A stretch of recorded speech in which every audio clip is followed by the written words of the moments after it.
नमस्कार, आपण पाहत आहात पुणे लाईव्ह न्यूज. पाहुयात दिवसभरातील ठळक घडामोडी. खेड तालुक्यातील पश्चिम आदिवासी भागातील कुडे परिसरातील परसुल गावाच्या परिसरात अज्ञात व्यक्तीने लावलेल्या आगीत माळरानावरील आंब्याच्या झाडांचे नुकसान झाले आहे. यामध्ये शांताराम दुंदाजी शिंदे, नामदेव मणाजी गटे, शंकर सहादू शिंदे यांच्या हापूस आंब्याच्या झाडांचे मोठ्या प्रमाणात नुकसान झाले आहे. किसन महादू शिंदे यांचा 5 ट्रॅक्टर ट्रॉली शेणखतासह आणि जनावरांचा चारा आगीच्या भक्ष्यस्थानी पडला आहे. चाकण एमआयडीसीमध्ये निघोचे गावाच्या हद्दीत सार्वजनिक ठिकाणी बेकायदेशीरपणे जुगार खेळणाऱ्या अड्ड्यावर गुन्हे शाखेने छापा टाकून कारवाई केली. या कारवाईत पोलिसांनी जुगाराचे साहित्य आणि रोख रकमेसह 3 जणांना ताब्यात घेतले असून त्यांच्यावर महाराष्ट्र जुगार कायद्यान्वये गुन्हा नोंदवण्यात आला आहे. महिंद्रा कंपनीच्या गेट क्रमांक 2 समोर स्वामी चहाजवळ काही लोक जुगार खेळत असताना पोलिसांनी सापळा रचून धाड टाकली. पोलिसांनी रोकड आणि जुगाराचे साहित्य जप्त केले. वाहतूक पोलिसांकडून सर्वसामान्य नागरिकांना नाहक त्रास देण्यात येत असल्याच्या शेकडो तक्रारी समोर येत आहेत. अखेर खुद्द आमदार बाबाजी काळे यांच्यासमोरच असा प्रकार घडल्यानंतर तत्काळ असे प्रकार बंद करण्याच्या स्पष्ट सूचना आमदार बाबाजी काळे यांनी दिल्याची बाब सोशल माध्यमात फिरत असलेल्या एका व्हिडिओमधून समोर आली आहे. तिथं दिलंय का, वॉर्निंग दिली का तुम्ही? वाजला का स्पीकर तुमचा? कधी मी गाडीच्या पाठीमागे चाललोय मुद्दाम. मी आता तुमच्या गाडीमागे पायी आलेलो आहे. मी काय सांगतो, तुमचीच यंत्रणा आहे इथं. ऐकून घ्या, माझं बॉडीगार्ड हा पोलीस यंत्रणेतलाच आहे. पुढे गाडीचा स्पीकर वाजला का 2 वेळा तुम्ही करायचं गाडीला. आळंदी येथील गोपाळपुरामध्ये एक धक्कादायक प्रकार आढळून आला. लहान मुलांना घंटागाडीमध्ये चढून कचरा टाकावा लागत आहे. यामुळे मुलांच्या आरोग्याचा प्रश्न निर्माण झाला आहे. आळंदी पालिकेच्या घंटागाडीवर कचरा घेण्यासाठी तो वर्गीकरण करण्यासाठी अतिरिक्त कर्मचारी नसल्याची बाब समोर आली आहे. खेड तालुक्याचे पश्चिम भाम खोऱ्यातील अतिदुर्गम असलेल्या वाघू गावात अखंड हरिनाम सप्ताह सुरुवात झाली आहे. सप्ताहाचे हे 28वे वर्ष आहे. खेड तालुक्याच्या पश्चिम भागात काही ठिकाणी जादूटोणा, अघोरी प्रथा, देवऋषीच्या नावाखाली अंधश्रद्धा पसरवल्या जात असल्याच्या तक्रारी स्थानिक कार्यकर्त्यांनी थेट खेडचे विभागीय पोलीस अधिकारी यांच्याकडे लेखी निवेदनातून केल्या आहेत. यामध्ये काही जणांच्या नावांचा देखील उल्लेख करण्यात आला असून अनेक धक्कादायक अघोरी प्रकार सुरू असल्याचे स्थानिकांनी याबाबतचे काही व्हिडिओ आणि कॉल रेकॉर्डिंग पुणे लाईव्हकडे पाठवून कळवले आहे. या अघोरी प्रकारामुळे पीडित कुटुंब प्रचंड दहशतीखाली आणि मानसिक तणावात जात असल्याच्या स्थानिकांच्या तक्रारी असून आता पोलीस प्रशासन यावर काय कारवाई करणार याकडे सर्वांचे लक्ष लागले आहे.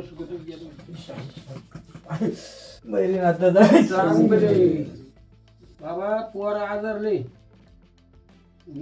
काही अंगुठी आहे का काही नडीचं आहे, रातच्या धरून झोप नाही, वांत्या जुलाबी नावाची अर्जुन देवस सावंत. पोर पाड्यापासून फार सुखच गेलो. खेड तालुक्याच्या पश्चिम भागात सातत्याने वीज पुरवठा खंडित होत आहे. महावितरणने ग्रामीण भागात केलेल्या सिंगल फेजमुळे हा प्रश्न गंभीर झाल्याच्या तक्रारी आंबोली व परिसरातील स्थानिकांनी याबाबतचे व्हिडिओ पुणे लाईव्हकडे पाठवून केले आहेत. इकडे आंबोली भागात जवळजवळ 15-20 गाव आहेत त्याच्याना लाईट नाही. संध्याकाळी 6ला लाईट जाते तर 10 वाजता येते. नेमक्या टायमाला लाईट जाते. लाईटीचा प्रश्न एवढा गंभीर झालाय तर बोलायचंच नाही. त्याच्यानंतर राहिला पाण्याचा प्रश्न. आम्हाला जवळजवळ 2-3 महिने झाले आमच्या गावाला पाणी नाही. करायचं काय? सगळी लोक पाण्यासाठी वन करतात. त्याच्यात रेंजचा प्रॉब्लेम होतो आम्हाला रोज. जिओचा टावर रोज बंद होतो. सर्वसामान्य माणसं वैतागलेली आहेत आणि लाईटचा प्रॉब्लेम हा लवकरात लवकर प्रॉब्लेम सॉल्व्ह झाला पाहिजे अशी आमची विनंती आहे सगळ्यांना. आता आम्ही स्वतः फोन केले होते यांना ऑफिसला, पण त्यांचा काही रिस्पॉन्स चांगला येत नाही आम्हाला. लाईटीचा प्रश्न आहे. लाईट नाही. इकडं वाघाची भीती सुटली आणि आज 15 दिवस झाला लाईट नाही. ते लाईटीचा प्रश्न सोडावा. किती दिवस झालं लाईट नाही? 15-20 दिवस झालं. 15 ते 20 दिवस. किती वाजता लाईट जाते? लाईट जर गेली तर सकाळी, जर गेली तर संध्याकाळी 6 वाजेपर्यंत जाते तर 10 वाजेपर्यंत येते. नसते लाईट. संध्याकाळची लाईट नसते 6 ते 10 वाजेपर्यंत. किती गावांचा प्रॉब्लेम आहे? जवळजवळ आता वरच्या पार विराम बलवडी वांद्रात सगळ्यात भागातल्या सगळ्या गावातल्या लोकांचा प्रॉब्लेम आहे. सगळ्याच लोकांचा प्रॉब्लेम. या पोरं शाळेत जे बसतात अभ्यास करायला सुद्धा लाईट नसते. टॉर्च अभ्यास करतात. टॉर्च लावून अभ्यास चालत आता. उद्या परीक्षा आहे त्यांची, त्यांना काय करायचं आता? राजगुरुनगर भीमा नदी तीरावर स्वामी समर्थ आध्यात्मिक सेवा केंद्रात स्वामी समर्थ यांचा पुण्यतिथी प्रगट दिन सोहळा विविध धार्मिक कार्यक्रमांनी स्वामी भक्तांनी साजरा केला. गुरुचरित्र पारायण, सामूहिक वाचनही करण्यात आलं. खेड पंचायत समितीच्या आवारातील एका स्वतंत्र 3 मजली इमारतीमध्ये जिन्याच्या पॅसेज गॅलरीचे लोखंडी रेलिंग अक्षरशः गंजल्यानं धोकादायक झाल्याची बाब समोर आली आहे. बांधकाम विभागाचे अधिकारी मात्र याकडे डोळे झाक करून धोकादायक रेलिंग तुटून एखाद्या नागरिकाबाबत अपघाताची वाट पाहतायत का असा प्रश्न आता निर्माण झालाय.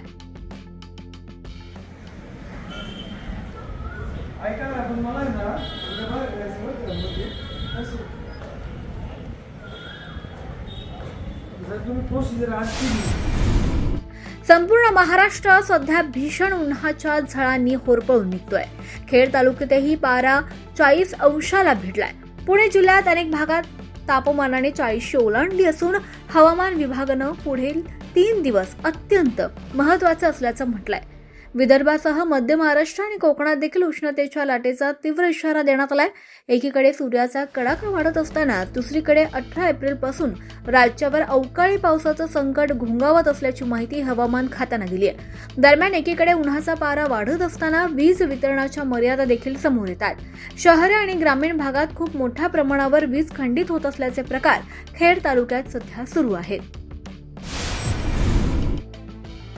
खेड तालुक्यात कृषी बी बियाणे, रासायनिक खत विक्रीची 180 दुकाने असताना देखील युरिया खताच्या तुटवड्यामुळे बागायती शेती करणाऱ्या शेतकऱ्यांना वेळेवर खते मिळणे दुरापास्त होऊन बसलंय. युरिया खतासाठी शेतकरी दुकानदारांच्या दुकानासमोर ताटकळत असल्याचं चित्र अनेक महिन्यांपासून खेड तालुक्यात दिसत आहे. युरिया खताच्या गोणीमागे दुकानदार वाढीव पैसे मागत असल्याच्या तक्रारी देखील शेतकरी करतायत. याबाबत आता रयत क्रांती संघटनेनं आंदोलनाचा इशारा दिलाय. रयत क्रांती संघटना जिल्हाध्यक्ष हे आता या ठिकाणी कृषी विभाग खेड तालुका या ठिकाणी विश्व साहेबांना भेटलो आणि आता सर्व शेतकरी बांधवांना आता ज्या गोष्टीच्या समस्येला तोंड द्यावं लागते ते म्हणजे युरिया खतासंदर्भात.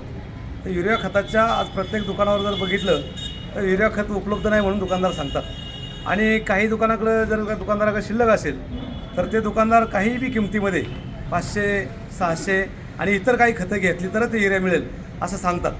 तर माझी कृषी अधिकाऱ्यांना विनंती आहे की जर ह्या गोष्टी जर थांबल्या भविष्यात तर ठीक, नाही थांबल्या तर आमचे शेतकरी निश्चितपणे तुमच्या दरवाजामध्ये आल्याशिवाय राहणार नाही आणि ज्या दुकानदारांना तुम्ही युरिया किती स्टॉक आहे, किती रुपयामध्ये विकला पाहिजे याचा बोर्ड त्या प्रत्येक दुकानदारांनी त्याच्यावर दरवाजा लावला पाहिजे, तरच आमच्या ह्या सगळ्या समस्या थांबणार आहे. आज आपल्या शेतकरी अनेक अडीअडचणीला तोंड देत असताना सुद्धा खताचा जर अशा पद्धतीने तुटवडा जर दाखवून जर लोकांची लूट करत असेल तर हे अतिशय खपून घेतलं जाणार नाही. म्हणून भविष्यात साहेबांनी याची दखल घ्यावी आणि साहेबांनी आता आश्वासन दिलं आहे. याची जर काही कुणाची तक्रार असेल तर माझी शेतकऱ्यांनासुद्धा विनंती आहे, ज्या ठिकाणी अशा काही गोष्टीचे आवाजावे पैसे घेऊन जर एरिया देत असेल तर त्या ठिकाणी ताबडतोब तुम्ही विरोध करा, त्याची पावती घ्या आणि समस्या आम्हाला बी कळवा आणि साहेबांना सुद्धा कळवा अशी मी विनंती सगळं शेतकरी बांधवांना करतो. असं पाहिजे 266 किंवा 64 अशा पद्धतीने कोणीच किंमत आहे. पण काही ठिकाणी कोण 500 रुपये घेते, कोण 600 रुपये घेते आणि तेवढे पैसे घेऊन थांबत नाही. तर त्याच्या मोबदल्यात दुसरी काही गुन्हे घ्या तरच तुम्हाला एरिया मिळेल. त्यामुळे नाहक शेतकऱ्यांना त्या ठिकाणी वेटीस धरून त्या ठिकाणी शेतकऱ्यांना खर्चाला बळी पाडलं जाते. ही गोष्ट थांबली पाहिजे. धुणं भांड्यांची कामं करणाऱ्या मातेचा मुलगा झाला न्यायाधीश. खेड राजगुरुनगर येथील ॲडव्होकेट मंगेश आनंद धोत्रे यांची MPSC मार्फत घेण्यात आलेल्या दिवाणी न्यायाधीश कनिष्ठ स्तर व प्रथम वर्ग न्यायदंडाधिकारीपदी निवड झाली आहे. वकिलीची सनद घेतल्यानंतर अगदी पहिल्याच प्रयत्नात त्यांनी हे यश प्राप्त केले. त्यांचं मूळ गाव जुन्नर तालुक्यातील पिंपळगाव जोगा असून गावाकडील कोरडवाहू शेती, अल्प उत्पन्न यामुळे त्यांचे कुटुंब पोटा पाण्यासाठी राजगुरुनगर येथे 2005 साली स्थायिक झाले. त्यांनी त्यांचे संपूर्ण शिक्षण हे राजगुरुनगर येथेच पूर्ण केले. ॲडव्होकेट धोत्रे यांच्या आई धुनी भांड्यांची कामे करायच्या तर वडील हे खासगी हॉस्पिटलमध्ये काम करतात. त्यांना एक भाऊ बहीण असून बहिणीची नुकतीच सरकारी शिक्षिका म्हणून निवड झालेली असून त्यांचा भाऊ बँकिंग परीक्षेची तयारी करत आहे. न्यायाधीश पदाच्या परीक्षेसाठी कोणताही क्लास न लावता आपल्या गावातच अभ्यास करून त्यांनी हे यश संपादित केलेलं आहे. प्राध्यापक किरण काळे यांच्या मार्गदर्शनाखाली त्यांनी न्यायाधीश पदाचा अभ्यास केला, तर वकिलीचे शिक्षण पूर्ण झाल्यानंतर व्यावहारिक ज्ञानासाठी त्यांनी खेड येथील वकील ॲडव्होकेट पुष्कराज परदेशी यांच्या मार्गदर्शनाखाली वकिलीला सुरुवात केली. ॲडव्होकेट परदेशी यांच्या मार्गदर्शनाखाली केवळ वकिलीचे पुस्तकी ज्ञानच नव्हे तर फौजदारी, दिवाणी, कौटुंबिक, महसुली अशा सर्वच क्षेत्रातील व्यावहारिक ज्ञान त्यांनी प्राप्त केले आणि याचा फायदा त्यांना न्यायाधीश पदाच्या मुलाखतीसाठी झाला. दरम्यान मुलाला न्यायव्यवस्थेत न्यायाधीश म्हणून योगदान देण्याची संधी मिळाल्याने आमच्यासाठी आकाश ठेंगणं झालंय. त्याच्या यशाचा आम्हाला मोठा आनंद आणि अभिमान आहे, अशी भावना ॲडव्होकेट धोत्रे यांच्या आई वडिलांनी व्यक्त केली. गॅस रिफिलिंगचा गोरखधंदा अभय कुणाचे? तळेगाव चाकण शिक्रापूर महामार्गावर धोकादायक वाहतूक अव्याहतपणे सुरू आहे. अवजड वाहतुकीचे कंटेनर, ट्रेलर आणि गॅसची वाहतूक करणारे LPG टँकर धोक्याचा बावटा दाखवित आहेत. या रस्त्यावर टँकर उलटून गॅस गळती होणे आणि त्यातून भीषण प्रकार घडणे असे प्रकार अनेकदा घडत असल्याचे आजवर दिसून आले. LPG टँकरची धोकादायक वाहतूक थांबावी यासाठी उरण ते चाकण ते शिक्रापूर अशी भूमिगत LPG गॅस वाहिनी कार्यान्वित करून ही धोकादायक वाहतूक कायमस्वरूपी बंद करण्याची मागणी होत आहे. LPG टँकरमधून चोऱ्यांचे प्रमाण देखील मोठे आहे. चाकण पोलिसांनी नुकतीच भोसे भागात कारवाई केली आहे. दरम्यान चाकण शिक्रापूर महामार्गावर शेलपिंपळगाव तालुका खेड जिल्हा पुणे गावाच्या हद्दीत मोहितेवाडी फाट्यावर अतिज्वलनशील गॅस वाहतूक करणाऱ्या कंटेनरला भीषण आग व प्रचंड स्फोट होऊन लगतच्या 3 कंटेनरचे आणि परिसरातील घरांच्या भिंती कोसळून खूप मोठे नुकसान झाल्याची घटना 2 वर्षापूर्वी 19 मे 2024 रोजी पहाटे घडली होती. गॅस टँकरमधून गॅसची चोरी करत असताना ही घटना घडल्याची बाब समोर आली होती. त्या टँकरचा स्फोट एवढा जबरदस्त होता की मोहितेवाडीतील या स्फोटाच्या घटनेनंतर लगतच्या बहुळ, साबळेवाडी, शेलपिंपळगाव ते अगदी रासे, भोसे, कडाचीवाडी, चाकणपर्यंत स्फोटाचे आवाज आल्याचे स्थानिक नागरिकांनी अनुभवले होते. त्यातच कोणतीही पुरेशी सुरक्षितता न बाळगता बेकायदेशीर आणि धोकादायकपणे गॅस रिफिलिंग करण्याचा गोरखधंदा चाकण आणि महाळुंगे या औद्योगिक भागात मोठ्या प्रमाणावर सुरू आहे. मोठ्या प्रमाणावर अवैध गॅस साठा ठिकठिकाणी करण्यात येत आहे. सध्या सामान्य नागरिकांना सिलेंडर मिळत नसले तरी अशा अवैध धंदे चालकांना सहज सिलेंडर उपलब्ध होत आहेत. निगडेतील भक्तिशक्ती समूह शिल्प ते चाकण मेट्रोच्या सुधारित सविस्तर प्रकल्प अहवाल DPR आराखड्यानुसार भोसरी येथील राजमाता जिजाऊ उड्डाणपूल पाडण्यात येणार असल्याचं सांगण्यात येत आहे. पिंपरी चिंचवड महापालिकेकडून सुधारित आराखड्यास मान्यता मिळाल्यानंतर राज्य व केंद्राची अंतिम मंजुरी मिळाल्यानंतर प्रत्यक्ष काम सुरू होणार आहे. पूर्वीच्या आराखड्यात 31 मेट्रो स्टेशन होते. या सुधारित आराखड्यात एकूण 34 मेट्रो स्टेशन असणार आहेत. एकूण 47.215 किलोमीटर अंतराचा मार्ग असणार आहे. हा मार्ग भोसरी येथून जाणार आहे. त्यामुळे भोसरी आणि लांडेवाडी येथे मेट्रो स्टेशन असणार आहे. त्या सुधारित DPR नुसार या प्रकल्पास एकूण 12,937 कोटी 23 लाख खर्च अपेक्षित आहे. पूर्वी प्रकल्पाचा हा खर्च 10,383 कोटी 89 लाख रुपये इतका होता. या सुधारित DPR महापालिकेच्या सर्वसाधारण सभेत सादर केला जाणार आहे. महापालिकेच्या मंजुरीनंतर हा आराखडा राज्य सरकारकडे पाठवण्यात येणार आहे. तेथून केंद्राकडून आराखडा पाठवला जाईल. तेथे अंतिम मान्यता मिळाल्यानंतर प्रत्यक्ष कामात सुरुवात होईल. पिंपरी चिंचवड महापालिकेने भोसरी येथे राजमाता जिजाऊ उड्डाणपूल बांधला होता. त्यासाठी सुमारे 99 कोटी 58 लाख रुपये खर्च करण्यात आला. तसेच शीतलबाग पाचचारी पुलासाठी 7 कोटी खर्च झाला. हे दोन्ही पूल मेट्रो मार्गासाठी तोडले जाणार असल्याचं बोललं जात आहे. त्यामुळे पुणे नाशिक महामार्गावरील वाहतूक कोंडी सुटणार की वाढणार असा आणखी एक प्रश्न उपस्थित झालाय. खेड कृषी उत्पन्न बाजार समितीच्या चाकण येथील महात्मा फुले मार्केटमध्ये बुधवारी 15 एप्रिल 2026 रोजी कांद्याची मोठी आवक झाली. चाकण मार्केटमध्ये कांद्याची 12,000 क्विंटल आवक होऊन कांद्याला प्रति किलोला 8 ते 12 रुपये असा बाजारभाव मिळत आहे. प्रतिवर्षीप्रमाणे आखाती देशात कांद्याची निर्यात ठप्प असल्याने कांदा उत्पादक शेतकऱ्यांना मोठ्या नुकसानीला सामोरे जावे लागत आहे.